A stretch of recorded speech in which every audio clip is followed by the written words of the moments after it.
All right. Hi, everybody. I think this is working. If somebody, I think you guys have little chat things. If somebody can confirm that you can hear me all right, that'd be good. I've been looking at myself on this video. It's a little bit strange because I can't hear any of you, but I can see myself. Um, but I thought I would grab, this is one of my old truck hats. Some of you might remember we used to write our names on the brims.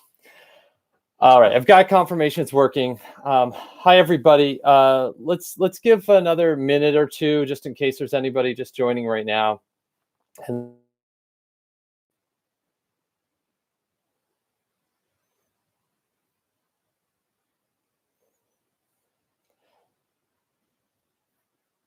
is there anybody on here that still has one of the old truck hats? I know Chris does. Lucia probably does too.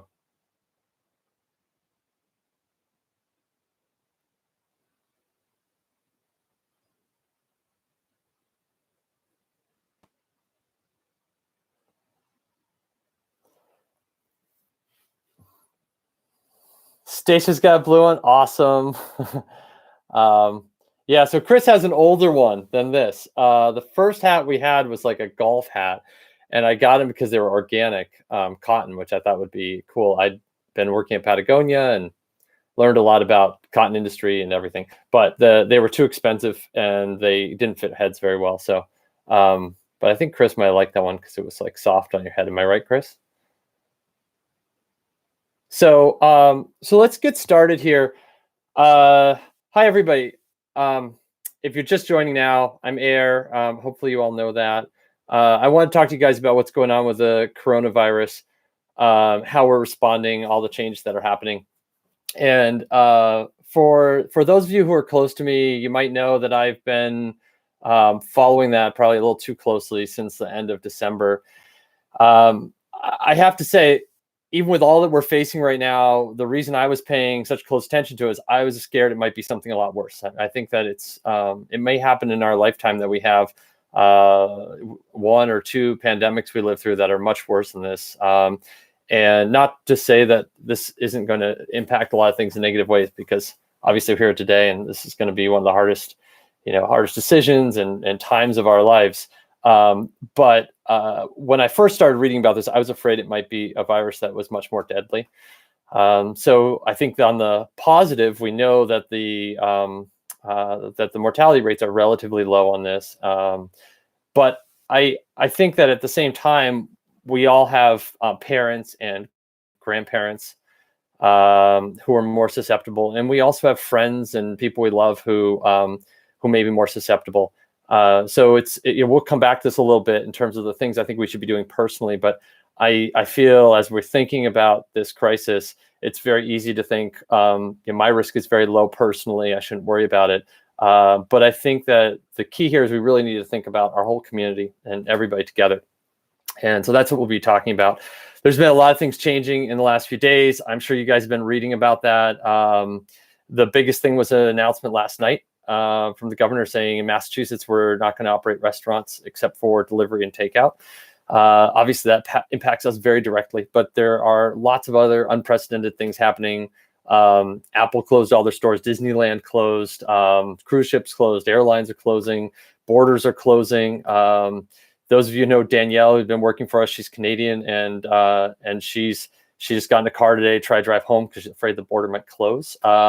She's trying to get back to Canada before that happens. So lots of big things happening to us.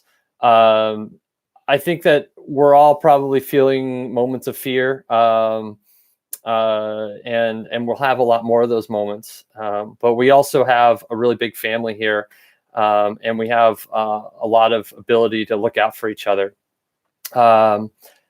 In terms of what's happening at Clover, we are going to respond to this mandate by closing all of our stores.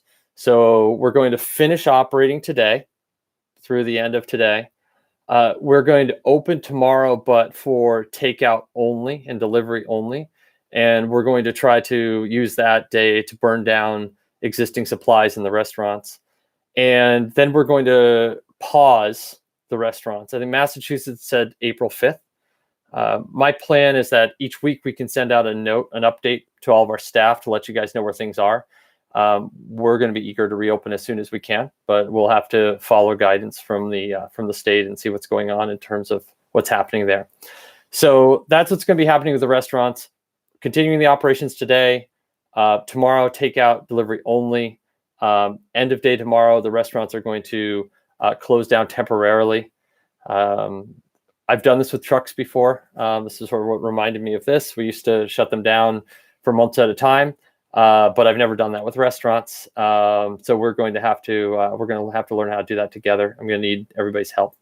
I know you guys have been working and living through the same kind of uncertainty for the past week or so. It's really hard. From my perspective, I'd love to be a great leader to you all, and it's really hard to do that when I don't have clear answers. And I think I'm not the only one experiencing that. I spent a lot of time this weekend on the phone with other restaurateurs and suppliers.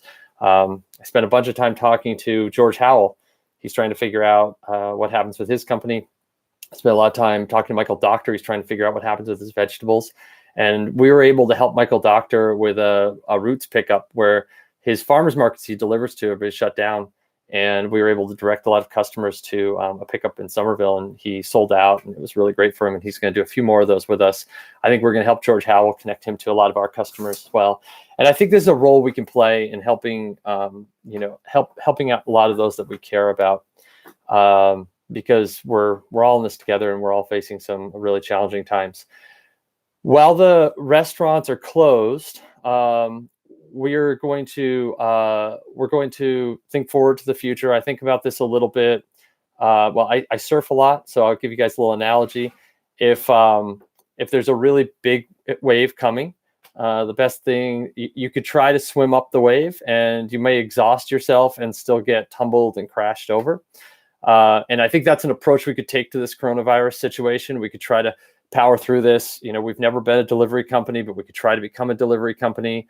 We could try to power through it, but I think at the end we'd find ourselves really exhausted and getting smashed by this. The other thing you can do is you can dip under the wave and come up the other side, and you can have strength and power and safety. And I think that's what we're looking to do here. So I'm hoping this pause, this shutdown, is short, and so I think that I want us all to take it seriously, stay inside, take care of your family, stay away from public spaces.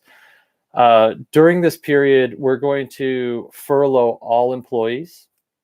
So a furlough means that you're not laid off, you haven't lost your job, you're not fired, you're not laid off. The point of furlough is we want you to come back to work.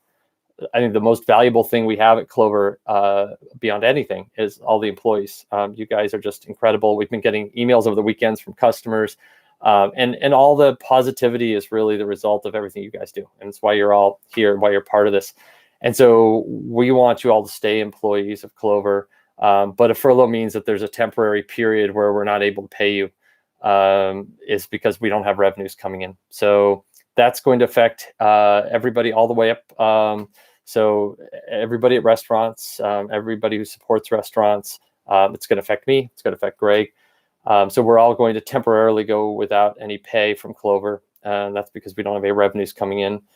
We are going to help you guys connect with the right resources. So we encourage everybody to apply for unemployment assistance. And there's a lot going on right now, but I think there's a lot of government efforts to try to make those assistance programs even stronger and provide more support for people.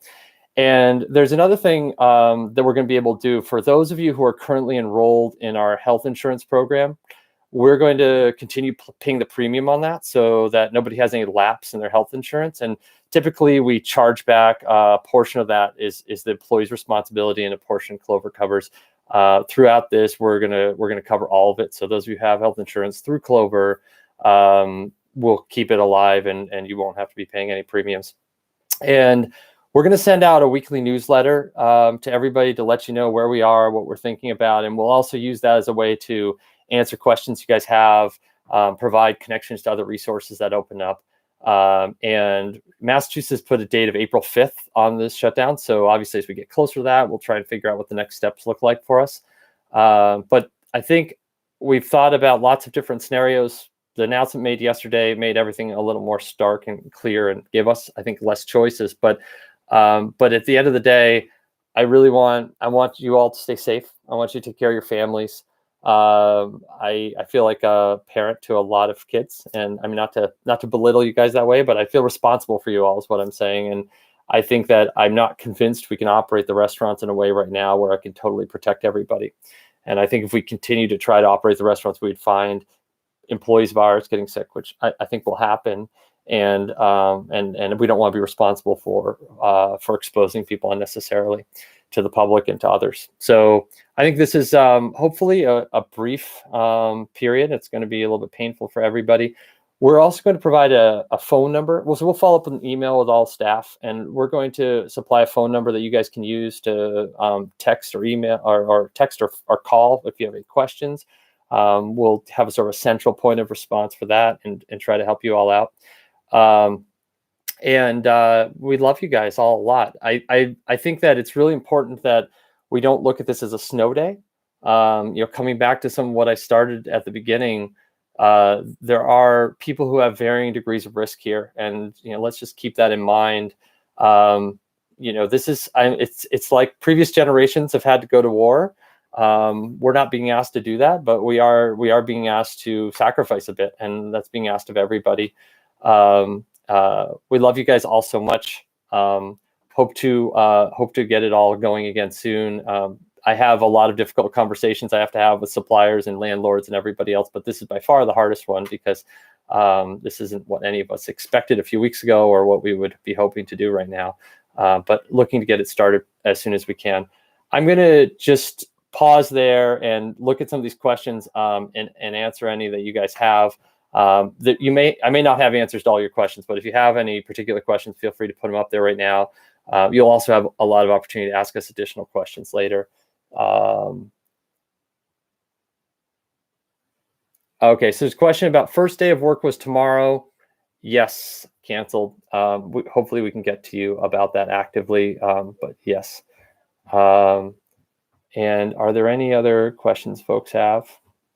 I'm sure there's also a lot you guys are just sort of thinking through and absorbing this. So happy to. I think what we'll do is put this video online. We'll post some more information online. We'll follow up with emails. There'll be a lot of communication, so it's not like this is your only opportunity to hear or ask questions.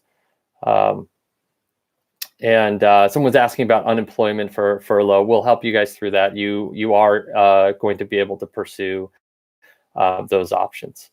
And someone's asking if stores are closing today. So just to reiterate, stores are operating through the end of today. We're going to close a little bit early today, but tomorrow we're going to be open, but takeout and delivery only.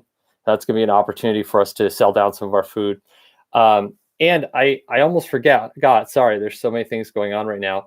But we have a lot of food over at the commissary because when we were making that food, we weren't expecting this. So we are going to distribute that food. So we're setting up like quart delis of hummus and quart delis of soup and vegetables we have and all those different things. And we're going to sell those to our customers. So they're going to be able to buy those. But in addition to selling those to our customers, we're going to make them available to all of our staff. So all of those of you who work for Clover will be able to sign up for any of those boxes that you'd like. And they'll be free to you. So if anybody would like, you keep an eye on the email communication, the website. We'll give you the links to that. But you'll be able to sign up for some of these boxes, which would be some food to bring home and get you through a few days. All right, thank you, everybody. I think we're gonna call it there. It's a little awkward having a one-way communication. I wish I could all see you in person. I'm working from home today to try to keep from exposing myself to others. I'm going to need all of you to do the same really soon. Much love to you guys, and we'll keep you up to date as we go.